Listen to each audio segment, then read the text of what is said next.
Assalamualaikum warahmatullahi wabarakatuh. Selamat pagi anak-anak. Bagaimana kabarnya hari ini? Apakah sehat? Oh, sehat semuanya ya. Alhamdulillah. Karena ini pertemuan pertama kita ya, Bapak akan memperkenalkan diri terlebih dahulu. Nama Bapak Tegar Febriansyah, atau bisa kalian panggil Tegar.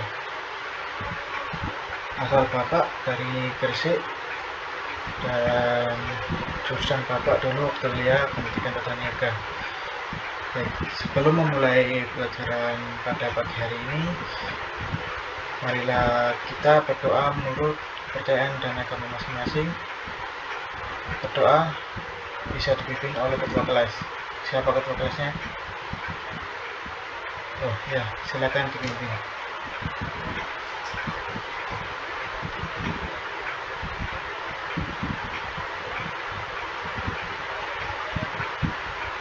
Doa selesai.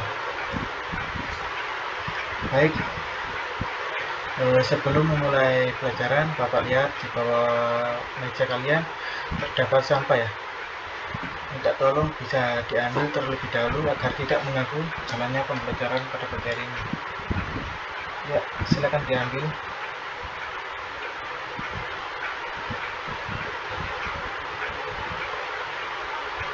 Baik, kalau dirasa sudah bersih sekitar bangkunya masing-masing, selanjutnya Bapak akan melakukan absensi ya terlebih dahulu. Bapak yang bertanya, siapa yang tidak hadir pada pagi hari ini? Oh, hadir semua, alhamdulillah. Baik, untuk selanjutnya Bapak akan menjelaskan mengenai tujuan dari pembelajaran pada hari ini, yaitu yang pertama, kita akan menguraikan pengertian dari persediaan, yang kedua, menguraikan fungsi persediaan, yang ketiga, menerangkan klasifikasi ABC dalam persediaan, yang selanjutnya menjelaskan model-model persediaan, menguraikan unsur-unsur biaya yang terdapat dalam persediaan, menerangkan sistem pencatatan persediaan, dan yang terakhir melakukan sistem manajemen inventory dalam bisnis retail. Sebelum masuk ke materi, mungkin ada yang bisa menjawab apa itu manajemen sebenarnya ya?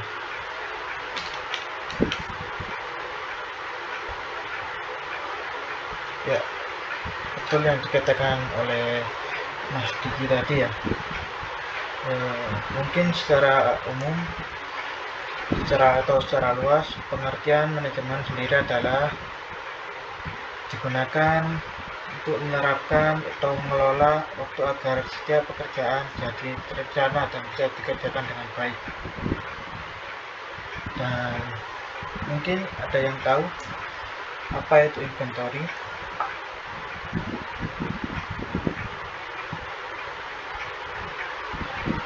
Ya, betul sekali apa yang dikatakan Mas Dian tadi. Mungkin secara harfiah inventory adalah persediaan, atau mungkin menurut kalian bisa disebut gudang atau yang lain. Baik, saat ini kita akan masuk ke materi. Izinkan Bapak untuk share screen terlebih dahulu.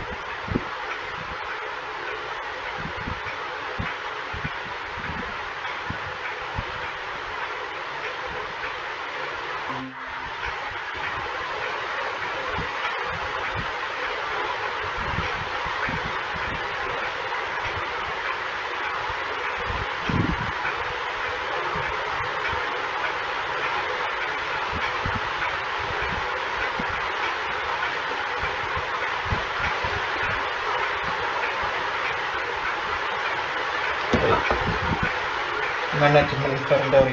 Dari pengertian dari manajemen dan inventory tadi, mungkin ada yang bisa menyimpulkan apa itu pengertian dari manajemen inventory sendiri. Ya, silakan.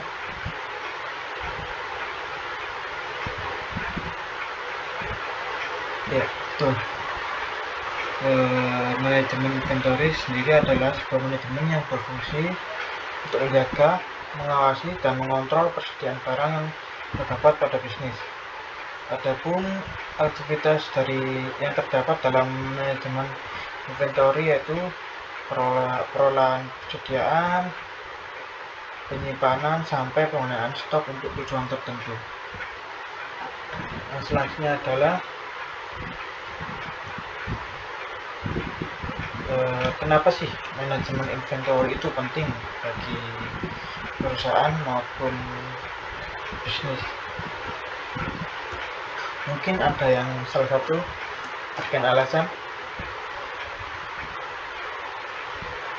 Ya, betul sekali. Selain itu, manajemen inventory juga memiliki fungsi. Pentingnya inventory adalah memiliki dan meletakkan produk yang tepat di stok sehingga Anda dapat memaksimalkan kepuasan pelanggan. Setiap produk harus siap stok. Jadi jika ada penjualan yang tinggi, maka kita tidak akan kehabisan stok ya. Dan alasan yang kedua adalah tidak memiliki produk yang tepat pada persediaan akan menimbulkan biaya pada beberapa aspek. Yang ketiga adalah manajemen persediaan membantu toko untuk mencapai tingkat kemungkinan perputaran penjualan yang paling tinggi. Dan yang terakhir, mengatur persediaan serta membantu menjaga kualitas dan keseluruhan produk. Tujuannya supaya produk berjalan cepat, biasanya barang fast moving. Selanjutnya adalah fungsi dari manajemen inventory. Untuk fungsinya tidak jauh berbeda dengan kepentingan tadi itu. Fungsi yang pertama yaitu mengantisipasi adanya pesanan barang atau bahan baku yang tidak sesuai dengan kebutuhan yang diperlukan. Dan yang kedua adalah pemesanan barang ke supplier, dan barang yang datang atau diterima harus selalu diperhatikan dengan baik agar mencegah terjadinya ketidaksesuaian dengan apa yang dibutuhkan oleh perusahaan. Dan yang ketiga adalah mengantisipasi jika adanya barang atau bahan baku yang tidak terdapat di pasaran. Yang selanjutnya adalah pengertian dari ABC kelas base. Ada yang tahu pengertian dari ABC kelas base? Bisa angkat tangan. Ya, Mas Dimas bisa menjawab.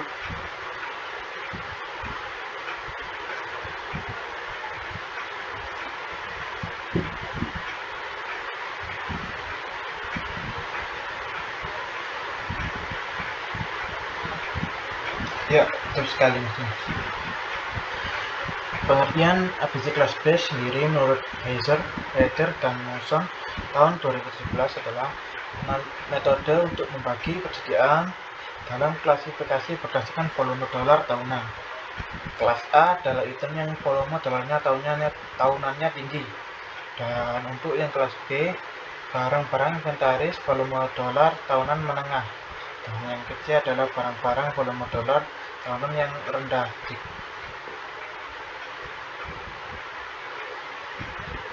Klasifikasi kelas ABC Base. Untuk kelas A, persediaan yang memiliki nilai volume tahunan rupiah yang tinggi. Kelas ini mewakili sekitar 60% sampai 80% persediaan barang. Untuk kelas B sendiri mewakili 25% sampai 35% dari biaya persediaan barang.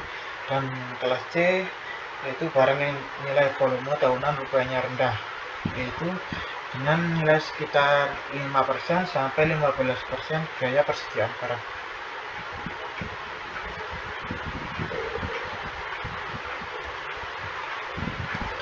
Tahapan yang dilakukan untuk mengklasifikasi ABC menurut Rader Sanders.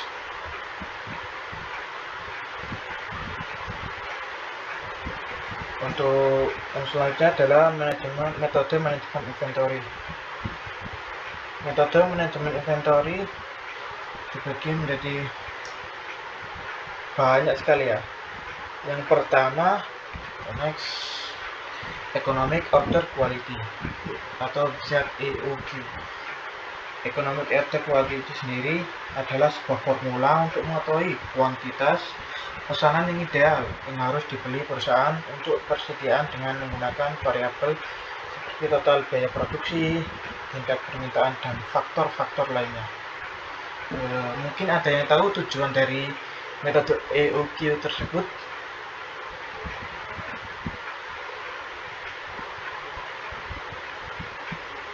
Baik, mungkin bisa Bapak temukan sendiri ya. Tujuan dari metode EOQ ini adalah untuk meminimalisir biaya. Rumus tersebut juga dapat digunakan untuk mengidentifikasi jumlah unit produk terbesar yang dipesan untuk meminimalkan pembelian. Selain itu, rumus ini juga mengambil jumlah unit dalam pengiriman dan biaya penyimpanan stok persediaan. Untuk metode yang kedua adalah metode first in, first out atau FIFO, dan last in dan first out atau LIFO. Metode yang kedua adalah metode tersebut yang merupakan metode untuk menentukan biaya persediaan barang. Ini berarti FIFO atau first in first out adalah sebuah sistem mengidentifikasi persediaan lama untuk dijual terlebih dahulu. Sedangkan LIFO atau last in first out adalah sistem yang mengasumsikan persediaan yang baru dijual terlebih dahulu supaya mencegah persediaan barang tersebut menjadi buruk. Nah, selanjutnya adalah minimum order quality atau MOQ.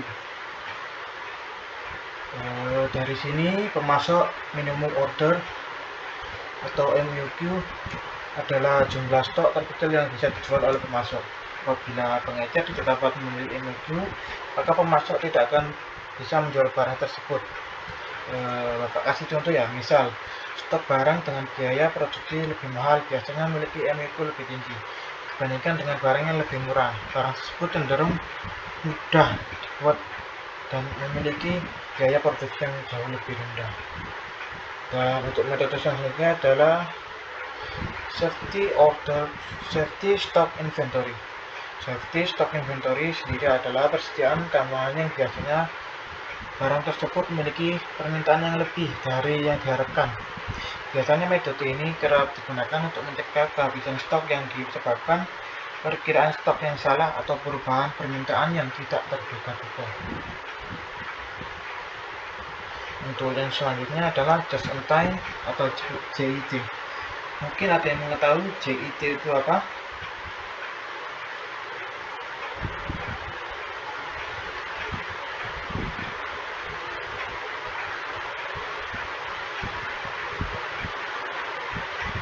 Baik, benar sekali. JIT atau just in time adalah sebuah metode yang mengatur pesanan bahan baku dari pemasok yang berhubungan dengan jadwal produksi barang dan lain-lain. JIT merupakan cara terbaik untuk mengurangi biaya persediaan. Biasanya perusahaan akan menerima persediaan berdasarkan kebutuhan yang mereka alami daripada memesan terlalu banyak bahan baku dan mempertaruhkan stok nanti. Metode yang selanjutnya adalah Reorder Point Formula.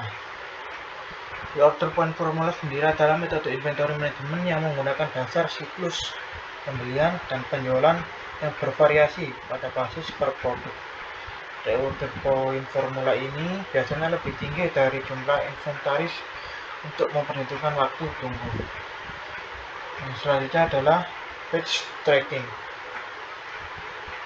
Batch tracking adalah metode inventory management kontrol kualitas barang yang dimana penggunaan metode ini berdasarkan pengembangan kelompok dan pemantauan satu set. Metode ini sangat membantu perusahaan untuk melacakkan masa berlaku atau kadaluarsa persediaan dan melacak barang yang rusak kembali ke batch aslinya. Untuk yang selanjutnya adalah consignment inventory. Mungkin ada yang mau menjelaskan apa itu consignment inventory?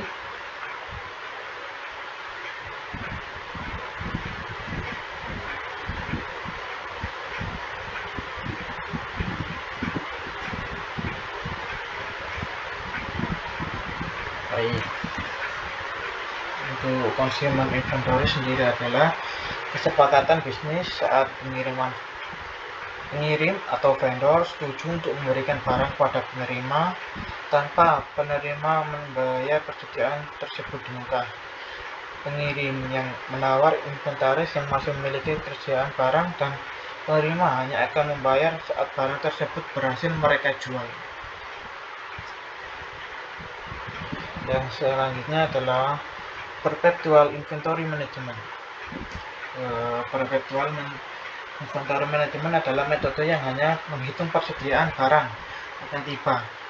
Ini merupakan metode manajemen inventaris dasar dan dapat direkam secara manual dengan menggunakan pena dan kertas atau menggunakan software spreadsheet. Metode yang selanjutnya adalah dropshipping. Mungkin ada yang tahu apa itu dropshipping? Bisa menjelaskan pada teman-temannya.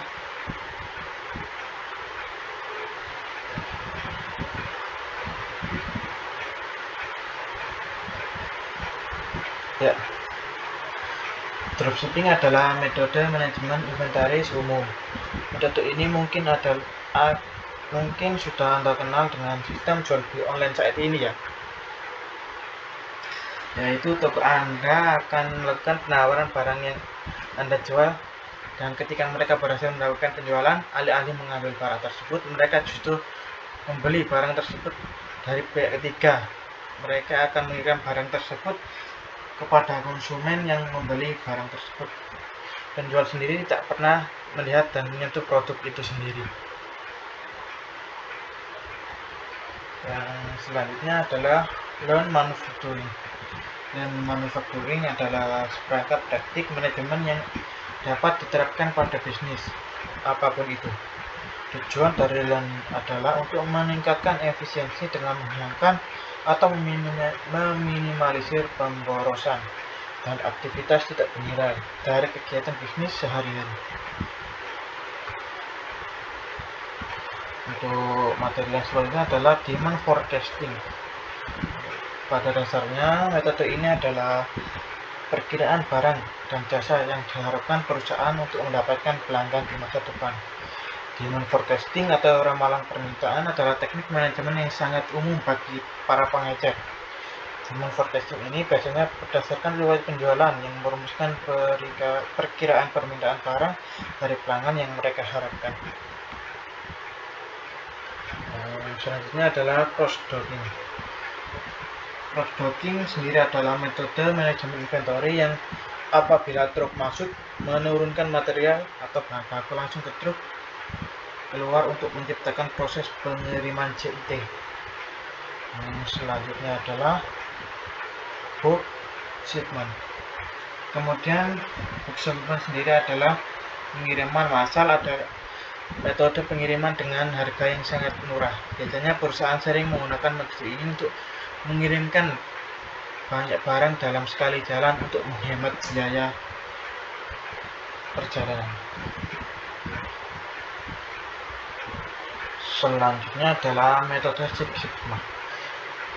Metode Six Sigma merupakan metode pengajaran yang memberi alat ke perusahaan yang bisa meningkatkan kinerja atau operasional bisnis mereka untuk meningkatkan keuntungan dan mengurangi pertumbuhan persediaan barang yang berlebih. Yang selanjutnya adalah metode ABC analisis. Seperti yang saya jelaskan tadi sebelumnya, metode ABC analisis membagi subjek menjadi 3 kategori untuk mengidentifikasi barang yang memiliki dampak besar dalam biaya inventaris secara keseluruhan. Kategori A berfungsi sebagai produk unggulan yang berkontribusi besar pada keuntungan perusahaan, sedangkan kategori B merupakan produk yang berada di antara produk unggulan dan tidak berharga. Dan yang terakhir adalah kategori C, merupakan produk dengan nilai transaksi kecil yang terbilang penting untuk keuntungan tapi tidak terlalu penting bagi perusahaan itu sendiri. Yang selanjutnya adalah Lean Six Sigma. Metode yang terakhir ini adalah Metode yang berguna untuk meningkatkan alat Six Sigma dengan fokus pada peningkatan standarisasi dan aliran bisnis. Selanjutnya kita akan membahas metode dalam manajemen persediaan.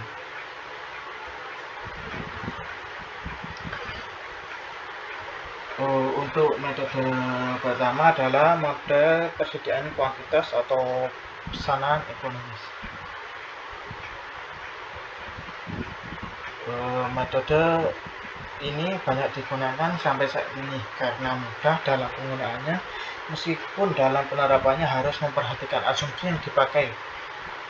Mungkin anak-anak ada yang tahu apa asumsi dari tersebut?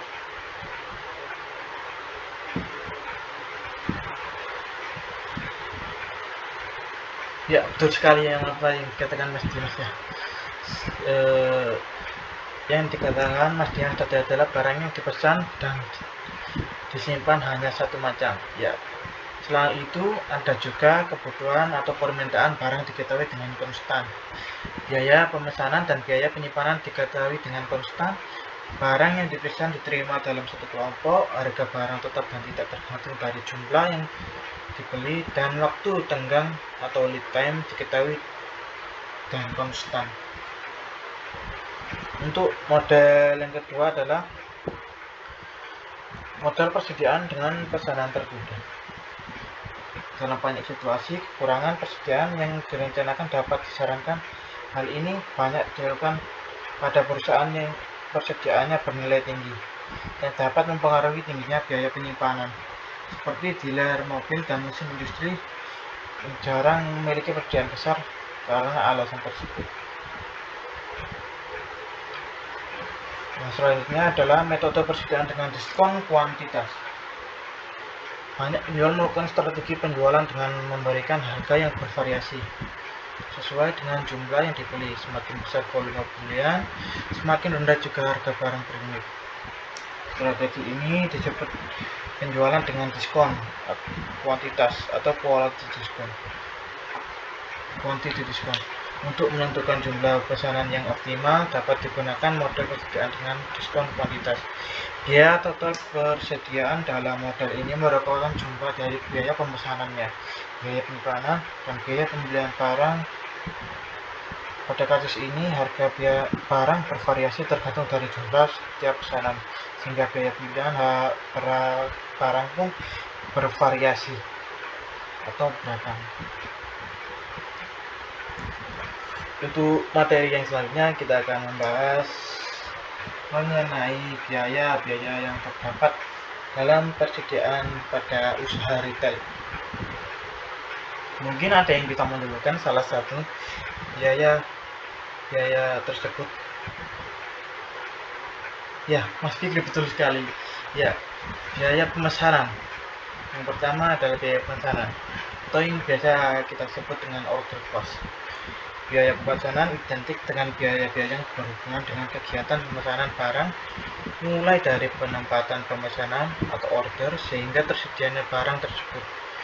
Biaya pemesanan biasanya tergantung pada frekuensi pemesanan dilakukan, berapa kali pemesanan dilakukan. Jenis-jenis biaya pemesanan, mungkin ada yang tahu jenis-jenisnya? Ya, biar saya beritahu ya. Biaya komunikasi seperti biaya telepon, biaya faxmail, dan surat menyurat. Yang kedua adalah pemrosesan pemesanan atau biaya ekspedisi ya. Dan biaya pengepakan atau biaya packing, biasanya biaya pengiriman, biaya upah dan biaya transportasi, dan biaya pemeriksaan penerimaan holding cost atau carrying cost.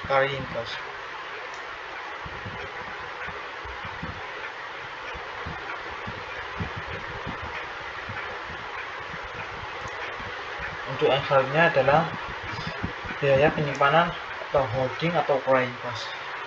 Biaya penyimpanan identik dengan harga yang dikeluarkan untuk menyimpan barang yang telah dipesan. Biaya penyimpanan antara lain biaya untuk fasilitas penyimpanan seperti biaya pengerangan, biaya sewa gudang, serta biaya alat pengatur suhu dan kelembapan. Yang selanjutnya adalah biaya keusahaan, biaya modal, biaya penghitungan fisik dan konsolidasi pelaporan, stop take-out, biaya akibat pencurian, perusakan, dan perampokan. Biaya asuransi juga termasuk dalam biaya penyimpanan ya. Biaya penanganan dan penyusutan persediaan, biaya untuk pelaksanaan gudang, dan biaya akibat perubahan harga. Selanjutnya adalah ada biaya penyiapan atau setup cost. Biaya penyiapan atau setup cost adalah biaya yang timbul apabila bahan-bahan tidak dibeli melainkan dibeli sendiri, sehingga perusahaan harus menanggung biaya-biaya sebagai berikut. Yang pertama, mesin menganggur, biaya persiapan tenaga kerja langsung, biaya penjadwalan, dan biaya ekspedisi dan sebagainya, karena kita melakukan produksi sendiri. Yang selanjutnya, biaya kehabisan atau biaya kekurangan persediaan bahan, shortage cost.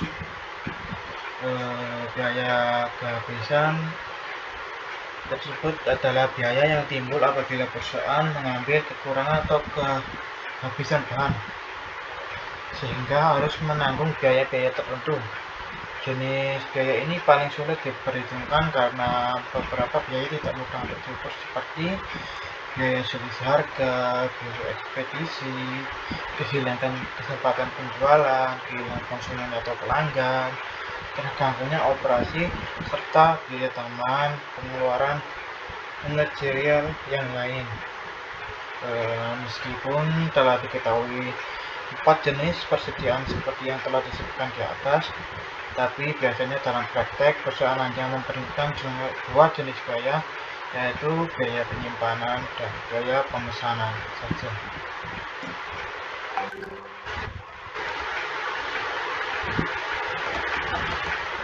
Untuk yang selanjutnya adalah sistem pencatatan inventory. Sistem pencatatan inventory dibagi menjadi 2, yaitu sistem pencatatan perpetual dan sistem pencatatan periodik. Baik, kita membahas sistem pencatatan yang pertama. Mungkin ada yang tahu apa itu sistem pencatatan perpetual?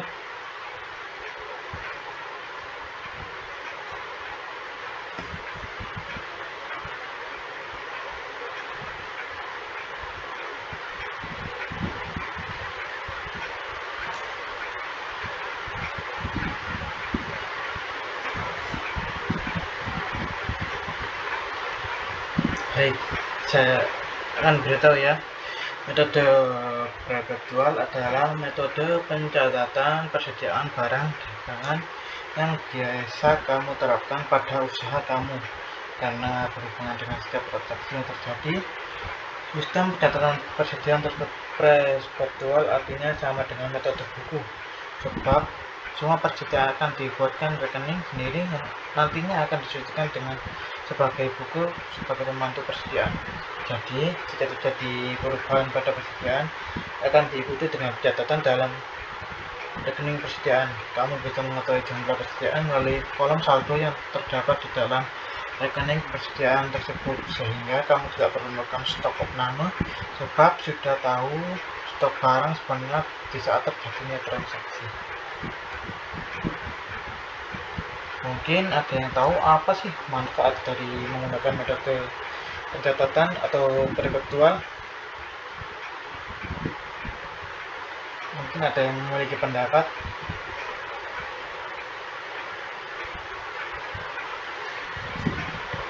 Ya, betul sekali. Mungkin menurut Bapak, jika kita memakai sistem persediaan perpetual akan memudahkan kita dalam menyusun neraca dan laporan laba rugi sementara atau neraca laba rugi jangka pendek. Seperti yang sebelumnya sudah dikatakan, Kita tidak perlu melakukan perhitungan stok barang untuk mengetahui jumlah persediaan akhir di setiap bulannya. Bukan berarti selamanya ya, kami tidak stok opname. Tetap saja kami perlu melakukan stok opname 1 tahun sekali untuk mengecek fisik dan dengan buku rekening persediaan fisik maksudnya. Untuk sistem yang selanjutnya adalah sistem pencatatan periodik. Mungkin ada yang tahu apa itu sistem pencatatan periodik.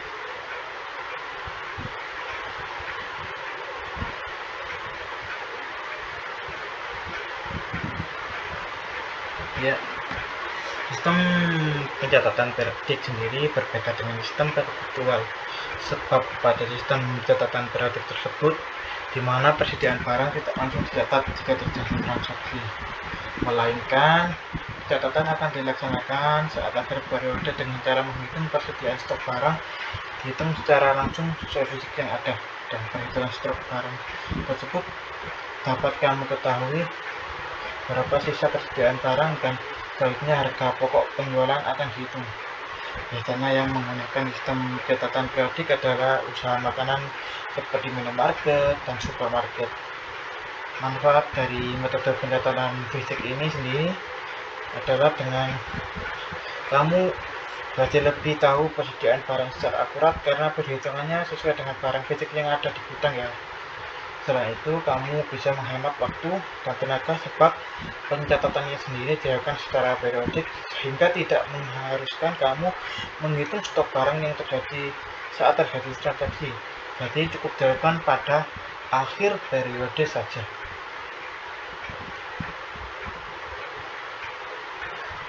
Mungkin itu saja penjelasan dari Bapak.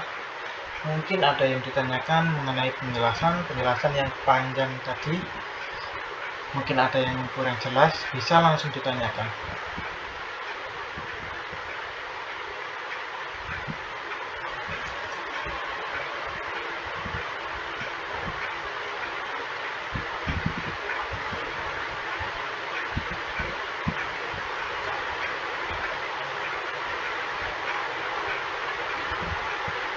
Tidak ada. Baik, kalau tidak ada, Bapak akan beri tugas saja ya. Mungkin tugas kelompok biar tidak berat.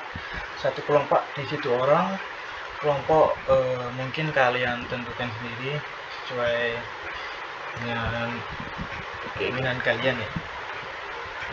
Bisa dicatat tugas kelompoknya adalah mengetahui permasalahan apa saja yang sering terjadi saat melakukan manajemen inventory. Bapak beri waktu mungkin 5 menit, nanti akan dipresentasikan satu perwakilan saja ya dari 2 orang tersebut untuk melakukan presentasi secara langsung. Kalian bisa mencari referensi dari perpustakaan, internet, ataupun tanya-tanya langsung ya ke mana itu. Yang penting sumber tersebut dapat dipertanggungjawabkan. Baik, kalau tidak ada pertanyaan bisa dimulai kerja kelompoknya. Bapak tunggu 5 menit kemudian, nanti kita akan presentasikan hasilnya. Maju salah satu dari 2 orang tadi ya. Silakan dimulai.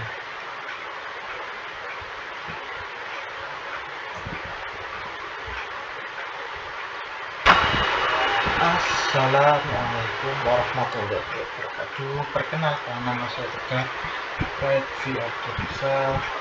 Satu kelompok dengan Dimas akan mempresentasikan tugas yang diberikan oleh Bapak Tegar mengenai masalah apa saja dan solusi yang harus dilakukan. Masalah yang pertama menurut kelompok kami adalah akurasi pencatatan persediaan barang di gudang. Penting untuk menjaga perhitungan stok barang di gudang secara akurat dan berkelanjutan. Dengan kata lain, ini adalah salah satu masalah yang paling menantang dalam mengelola sistem pada gudang. Dengan menjadi akar dari masalah tersebut adalah human error atau kesalahan perhitungan.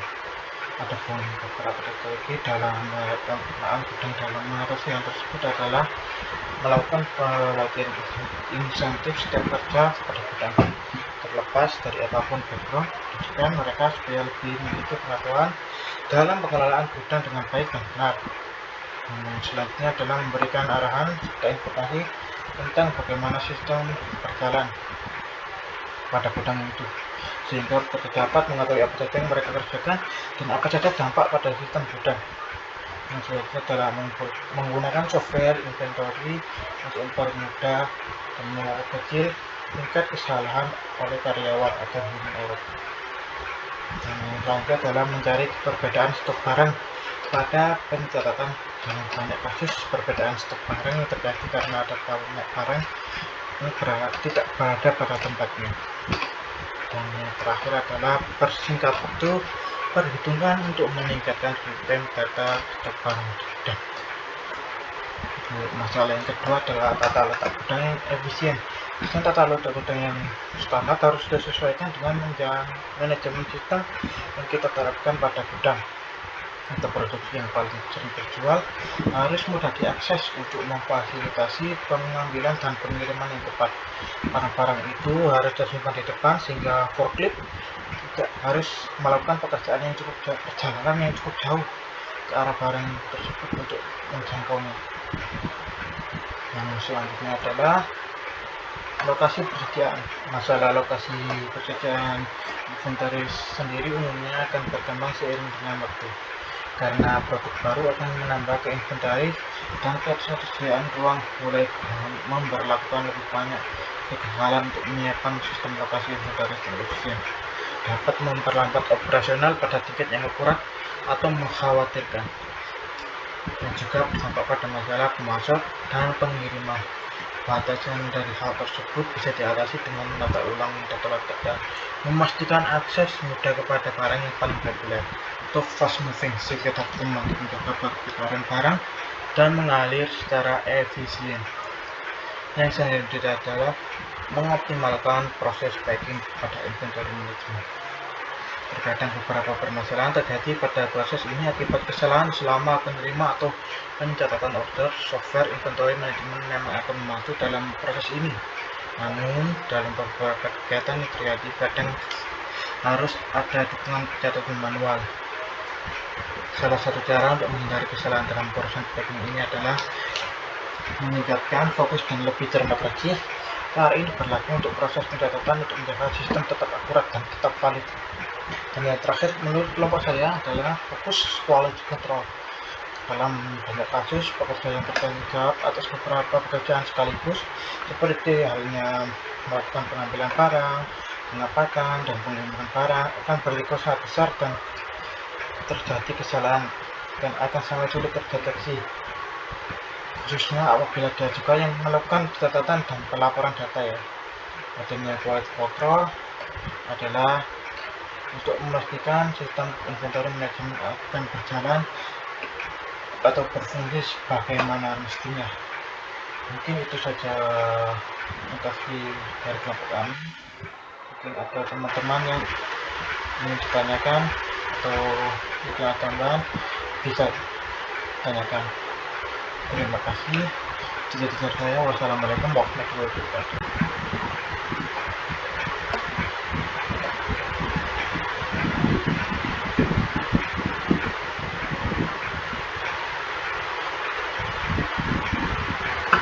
Baik, bagus sekali presentasi dari Mas Dimas tadi.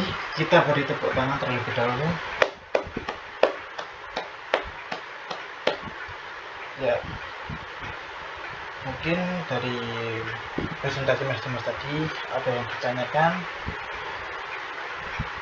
mengenai masalah yang sering terjadi di dalam manajemen inventory.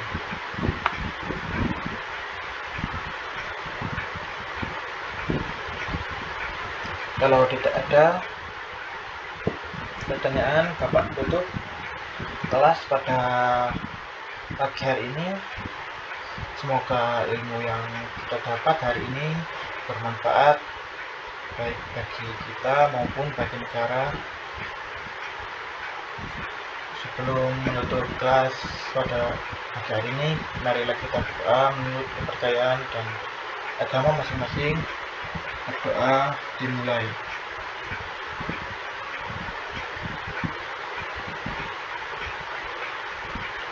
Berdoa selesai. Baik, terima kasih anak-anak. Bapak akhiri. Assalamualaikum warahmatullahi wabarakatuh.